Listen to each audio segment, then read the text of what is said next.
बच्चों, इस वीडियो में हम chapter 3 motion in a straight line की एक्सरसाइज के क्वेश्चन नंबर 4, 5 और 6 सॉल्व करेंगे। तो चलिए देखते हैं पहले question number 4। A drunkard walking in a narrow lane takes 5 step forwards and 3 steps backward. बच्चों, काफ़ी इंटरेस्टिंग क्वेश्चन है ये। पहले रफली इसको समझ लेते हैं, फिर इसका सॉल्यूशन देखेंगे। कि एक नैरो लेन है। नैरो लेन बोलने से पर्पज़ क्या है कि मोशन जो है वो एक ही डायरेक्शन में है, 1D मोशन है। तो एक नैरो लेन में एक ड्रंकर जो है वो मूव कर रहा है, और किस तरीके से मूव कर रहा है? Takes 5 step forward and 3 steps backward. वो 5 स्टेप्स आगे जाता है। सपोज हम यहाँ पर ऐसे मान ले 1 2 3 4 5, तो वो 5 स्टेप्स ऐसे मूव करता है, और फिर उसके बाद 1 2 3 इतना वो वापस आ जाता है। मतलब उसकी मोशन कुछ इस तरीके की है। Again by 5 step forward and 3 step backward and so on. और वो इसी तरीके से ही चलता जाता है कि जैसे यहाँ पर पहुँच गया, उसके बाद फिर 1 2 3 4 5, फिर यहाँ तक चला और फिर 3 स्टेप वापस आ गया, 1 2 3, मतलब अब वो यहाँ तक वापस आ जाता है। तो यही उसके चलने का तरीका है कि इस तरीके से ही वो ऐसे चलता जाता है। अब और देखते हैं क्वेश्चन में। Each step is 1 metre long and requires 1 second. यहाँ हर एक स्टेप में डिस्टेंस कितनी कवर हो रही है? 1 मीटर की, और टाइम कितना लगता है? 1 सेकेंड का टाइम। हमको एक्सटी ग्राफ ड्रॉ करना है उसकी मोशन के लिए, और ग्राफ की हेल्प से या अलग से हमको ये बताना है कि कितना टाइम लगेगा ड्रंकर को 13 मीटर की डिस्टेंस पर कोई गड्ढा है उसमें गिरने के लिए। ठीक है, टू फॉल इन अ पिट। एक गड्ढे में गिरने में उसको कितना टाइम लगेगा? 1 2 3 4 5 6 7 8 9 10 12 13। तो यहाँ पर गिरना है उसको। तो अब किस तरीके की उसकी मोशन है वो हमने देख ली। तो अब यहाँ से हम ये देख सकते हैं कि जब वो यहाँ पहुँच जाएगा 8 मीटर की डिस्टेंस पर, तो उसके बाद 1 2 3 4 5, तो जो नेक्स्ट 5 स्टेप लेगा उन 5 स्टेप में वो यहाँ पर गिर जाएगा। तो मतलब उसके बाद फिर वापस वाले जो हैं हम प्रोसेस वो नहीं देखेंगे कि 3 स्टेप वो वापस आएगा। 8 के बाद डायरेक्ट 5 स्टेप में वो इसमें गिर जाएगा। तो आपको ये मोशन तो समझ में आ गई होगी कि किस तरीके से उसकी मोशन है, कि ऐसे चलना है 5 स्टेप, फिर 3 स्टेप वापस आ जाना है। अब हमें इसी के लिए ग्राफ बनाना है। तो अब हम देख लेते हैं इसका सॉल्यूशन। बच्चों, जो ड्रंकर है वो 5 स्टेप आगे जाता है, 3 स्टेप फिर बैकवर्ड डायरेक्शन में जाता है, और इसी तरीके की उसकी मोशन है। 1 मीटर डिस्टेंस कवर करता है वो हर एक स्टेप में, और टाइम लगता है उसको 1 सेकेंड का। तो इस तरीके से एक बार 5 स्टेप आगे जाना और 3 स्टेप वापस आना, इतने में टाइम कितना लगा? 8 सेकेंड। और डिस्टेंस कितनी कवर हुई? 2 metre. Time taken to travel 2 metre. 2 metre की जो डिस्टेंस है या 2 स्टेप्स की जो डिस्टेंस है उसमें टाइम कितना लगता है? 8 सेकेंड का लगता है। तो हमने ये देखा कि 8 मीटर चलने के बाद जब वो 5 मीटर चलेगा तो वो गड्ढे में गिर जाएगा। तो इसलिए अब हम यहाँ टाइम निकाल लेते हैं, time taken to travel 8 metre की। 8 मीटर में उसको कितना टाइम लगा? तो 2 मीटर में 8 सेकेंड लगता है, तो 1 में कितना लगेगा? 8/2। तो 8 में कितना लगेगा? 8 से मल्टीप्लाई कर देंगे, तो ये आ गया 32 सेकेंड। मतलब 32 सेकेंड का टाइम लगता है उसको 8 स्टेप्स जो हैं फॉरवर्ड आगे बढ़ने में, या 8 मीटर की डिस्टेंस कवर करने में। अब 32 सेकेंड के बाद जब वो 5 मीटर आगे जाएगा तो 5 सेकेंड का टाइम लगेगा। मतलब टोटल टाइम जो है वो कितना आ जाएगा? 37 सेकेंड्स का। ठीक है, तो लास्ट के जो 5 सेकेंड्स हैं वो 5 स्टेप में कवर होंगे, और डिस्टेंस तब कितनी हो जाएगी? 8 + 5 13 हो जाएगी। ठीक है, ये कैसे आया 13? ये 8 + हमारे पास ये 13 मीटर आ जाता है। And time taken to cover 13 metre, ये हमने देख ही लिया कि फिर कितना लगता है? 37 सेकेंड का टाइम। तो अब हम इसके लिए ग्राफ और देख लेते हैं। इसका ग्राफ जो है उसमें थोड़ा टाइम लगता है, उसको हम अच्छे से समझ लेंगे। यहाँ पर ये ग्राफ ड्रॉ किया हुआ है, तो हम इसको समझ लेते हैं कि यहाँ एक्स एक्सिस पर हमने टाइम लिया है सेकेंड में, और इधर वाई एक्सिस पर हमने डिस्टेंस ली है मीटर में। ये इसकी स्टार्टिंग पोजीशन है। तो अब स्टार्टिंग के 5 सेकेंड में 5 स्टेप्स या 5 मीटर की डिस्टेंस कवर की गई, तो यहाँ पर ये है टाइम 5 सेकेंड का, और इधर डिस्टेंस 5 मीटर की। तो इस तरह से हमें ये पॉइंट मिल जाता है। तो हमने यहाँ पर ये ड्रॉ कर लिया ग्राफ इस तरीके से। अब उसके बाद क्या होता है बच्चों, 3 स्टेप्स बैकवर्ड। तो 5 के बाद 3 स्टेप बैकवर्ड आने में उसको 3 सेकेंड लगेंगे, मीन्स बैकवर्ड आने का टाइम जो है वो कहाँ तक हो जाएगा फिर 5 to 8। तो 8 तक वो वापस आएगा और डिस्टेंस कितनी 3 मीटर। तो 5 से 3 मीटर वो बैक आया तो कहाँ तक आ जाएगा 2 तक। तो ये 2 के सामने हमने पॉइंट ले लिया, इधर 8 के सामने पॉइंट लिया है ये, तो इसको हम ऐसे ड्रॉ कर देंगे, ये बैकवर्ड पोजीशन ड्रॉ करेगा। अब यहाँ से इसको फिर 5 मीटर आगे जाना है, तो 8 + 5 13, तो 13 सेकेंड तक का ये आएगा टाइम कि 8 से 13 तक ये फॉरवर्ड मोशन को शो करेगा। और 2 पर है इस टाइम, 5 मीटर आगे गया तो 2 + 5 7, तो कहाँ पहुँच जाएगा ये 7, तो 7 और इधर 13, इनको मिलाकर हमने यहाँ पॉइंट ले लिया और ये ग्राफ यहाँ तक आ जाएगा। और ऐसे ही हम ये आगे ग्राफ बनाते जाएंगे कि अब 13 के बाद फिर उसको 3 स्टेप्स वापस आना है, तो कितना टाइम लगेगा, 13 + 3 16, तो 16 तक उसकी बैकवर्ड मोशन है। 7 पर है, 7 से वो 3 स्टेप वापस आएगा, तो 7 - 3 कहाँ आ जाएगा 4 पे, तो ये 4 और इधर 16 के सामने पॉइंट आ जाएगा, इसे मिला देंगे। फिर 16 + 5 21, ये फॉरवर्ड मोशन के लिए कि यहाँ 21 तक आ गया। और डिस्टेंस कितनी हो जाएगी 4 + 5 9, तो ये 9 वाला पॉइंट। तो हम इसी तरीके से ये ग्राफ को आगे बढ़ाते जाएंगे। फाइनली वो यहाँ पर पहुँच गया 32 सेकेंड पर। डिस्टेंस कितनी आ गई उसकी 8 मीटर तक, कि 8 मीटर की जो डिस्टेंस है वो 32 सेकेंड में उसने कवर की है। अब ये उसका बिल्कुल फाइनल शॉट है गिरने का। तो यहाँ 32 के बाद 5 सेकेंड का जो टाइम लगेगा तो वो आ जाएगा 32 + 5 37, तो ये 37 का टाइम आ गया। और डिस्टेंस कितनी फाइनल उसका जो डेस्टिनेशन है वहाँ तक पहुँच जाएगा, तो 8 + 5 कितना हो गया 13, तो यहाँ तक पहुँच जाएगा वो। तो इस तरीके से हम ये ग्राफ ड्रॉ कर सकते हैं इसका। तो बच्चों ये था क्वेश्चन नंबर 4। अब हम देखते हैं क्वेश्चन नंबर 5।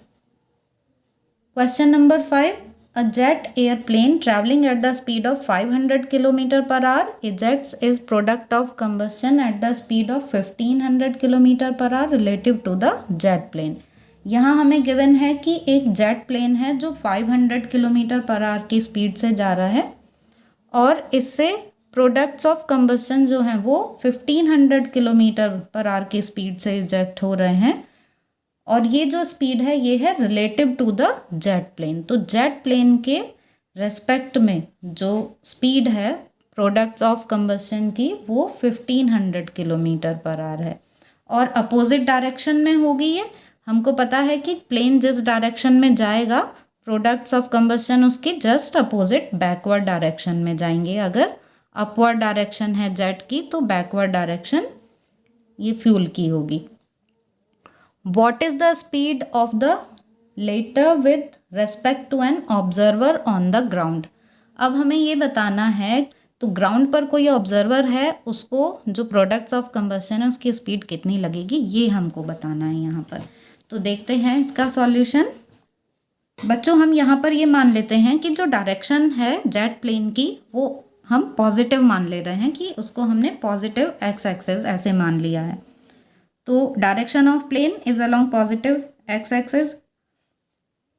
हम कोई भी एक्सिस मान सकते हैं, एक्स वाई यहाँ कुछ भी ले सकते हैं, बस हम ये मान रहे हैं कि जो जेट प्लेन की डायरेक्शन है उसको हमने पॉजिटिव माना है।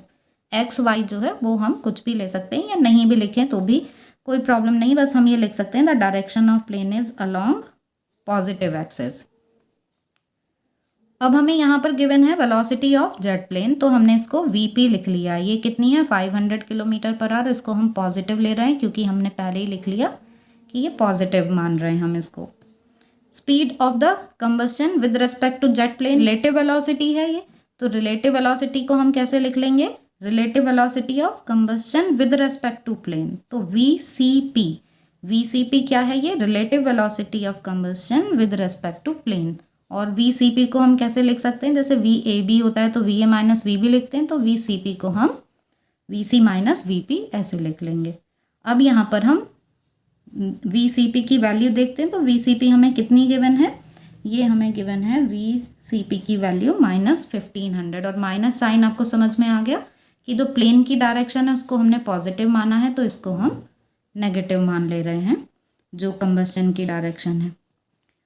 VCP मतलब VC माइनस VP, ये है -1500। हमें क्या फाइंड करना है यहाँ पर, ग्राउंड के रेस्पेक्ट में कंबस्शन की जो स्पीड है वो फाइंड करनी है। तो ये जो है ये ग्राउंड के रेस्पेक्ट में ही है अलग अलग, कि प्लेन की ये स्पीड ग्राउंड के रेस्पेक्ट में, ये कंबस्शन की स्पीड ग्राउंड के रेस्पेक्ट में। तो VC इज इक्वल टू क्या होगा, ये VP इस साइड आके ऐड हो जाएगा।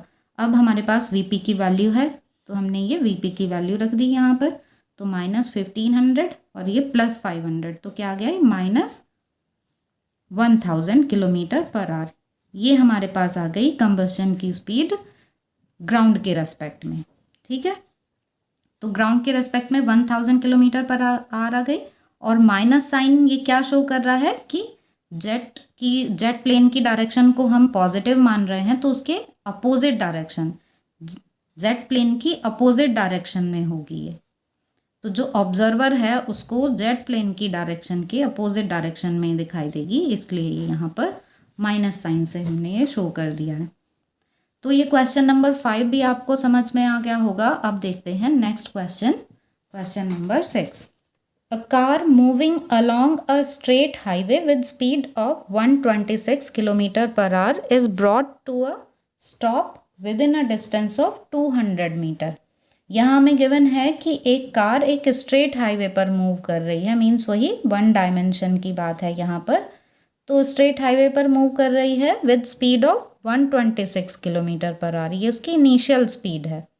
Is brought to stop, finally वो रुक जाती है, मीन्स फाइनल वेलोसिटी 0 है, within a distance of 200 metre.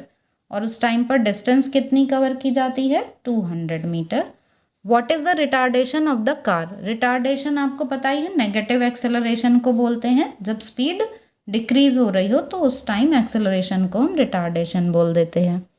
Retardation of the car assumed uniform, मतलब हम कांस्टेंट रिटार्डेशन यहाँ पर लेकर चलेंगे। And how long does it take for the car to stop, और कार को रुकने में कितना टाइम लगता है ये हमको यहाँ पर और बताना है। तो बच्चों जो वैल्यूज़ हमें गिवन है क्वेश्चन में वो देख लेते हैं। Initial speed of the car u is equal to 126 kilometre per hour. इसको हम मीटर पर सेकेंड में कन्वर्ट कर लेते हैं, क्योंकि हमको जो डिस्टेंस है वो मीटर में गिवन है, तो हम सारी वैल्यू SI यूनिट में लेंगे। तो 126 किलोमीटर पर आवर को मीटर पर सेकेंड में कन्वर्ट करने के लिए हम डायरेक्ट 5/18 की मल्टीप्लाई भी कर सकते हैं। ये कैसे आता है 5/18, किलोमीटर को हमने लिख दिया मीटर में तो 1000 मीटर, आवर्स को हमने सेकेंड में कन्वर्ट कर लिया 60 × 60, तो ये 1000/60 × 60 की वैल्यू होती है 5/18। तो इस तरह से हमारे पास ये आ गया 7 5 35 मीटर पर सेकेंड। ठीक है, 18 7 126, तो u की वैल्यू 35 मीटर पर सेकेंड आ गई है। 35 मीटर पर सेकेंड से फाइनल स्पीड 0 हो जाती है, क्योंकि कार रुक जा रही है, ये गिवन है हमें क्वेश्चन में। तो यहाँ से यहाँ तक आने में कितना रिटार्डेशन है, कितना नेगेटिव एक्सेलरेशन है, वो हमें यहाँ फाइंड करना है। डिस्टेंस 200 मीटर हमको यहाँ पे गिवन है, तो हम इक्वेशन ऑफ मोशन की थर्ड इक्वेशन यूज़ कर ले रहे हैं, v² - u² is equal to 2as। Final speed, initial speed, acceleration, distance. Final speed 0 हो गई है और ये इनिशियल स्पीड 35 है, तो इसका स्क्वायर 2as, यहाँ पर s की वैल्यू हमने 200 रख दी। तो a की वैल्यू क्या हो जाएगी बच्चों, माइनस में आ जाएगी, ये तो 0 हट गया। यहाँ 2a और ये 200 है, तो a इज इक्वल टू आ गया 35 का स्क्वायर अपॉन 2 × 100। अब 35 का हमने स्क्वायर कर लिया है। बच्चों जिन नंबर्स के एंड में 5 आता है उनका स्क्वायर हम बड़ा इजीली निकाल सकते हैं। तो इस तरीके के नंबर होते हैं जिनमें एंड में ये 5 आ रहा हो, 2 डिजिट के हों, तो उनका स्क्वायर के लिए हम एक ट्रिक ऐसे यूज़ कर सकते हैं कि 5 का स्क्वायर कर लिया हमने, 5 5 25, ये आ गया। अब जो ये डिजिट होती है इधर से, ये फर्स्ट डिजिट लेफ्ट से, उसमें 1 ऐड कर दो, 3 है तो 3 + 1 क्या आ गया 4, 3 और 4 की मल्टीप्लाई कर दो, 3 × 4 क्या आ जाएगा 12, तो हम ऐसे डायरेक्ट लिख सकते हैं। तो जो 35 का स्क्वायर है वो आ गया 1225, ये आ गया 400 को डिवाइड करके हमारे पास क्या आ जाता है 3.06 मीटर पर सेकेंड स्क्वायर। ये एक्सेलरेशन की वैल्यू आ गई है। माइनस साइन यहाँ पर क्या दिखा रहा है, कि रिटार्डेशन है, स्पीड डिक्रीज हो रही है। तो ये तो हमने फाइंड कर लिया एक्सेलरेशन। अब हमें यहाँ पर टाइम और फाइंड करना है कि रुकने में टाइम कितना लगा कार को। तो हम फर्स्ट इक्वेशन यूज़ कर ले रहे हैं, v is equal to U plus A T. v की वैल्यू 0 है, u की वैल्यू 35 है, a हमने जस्ट कैलकुलेट किया है -3.06, t हमें फाइंड करना है। तो हम यहाँ से t की वैल्यू फाइंड कर लेते हैं। 35 इस साइड ले गई, ये अपॉन में आ गया, तो 35/3.06 और ये डिवाइड करके आ जाता है 11.4 सेकेंड्स। तो आई होप कि आपको ये सब क्वेश्चन समझ में आ गए होंगे। फिर भी आपके कोई भी डाउट्स हों तो आप कमेंट सेक्शन में पूछ सकते हैं।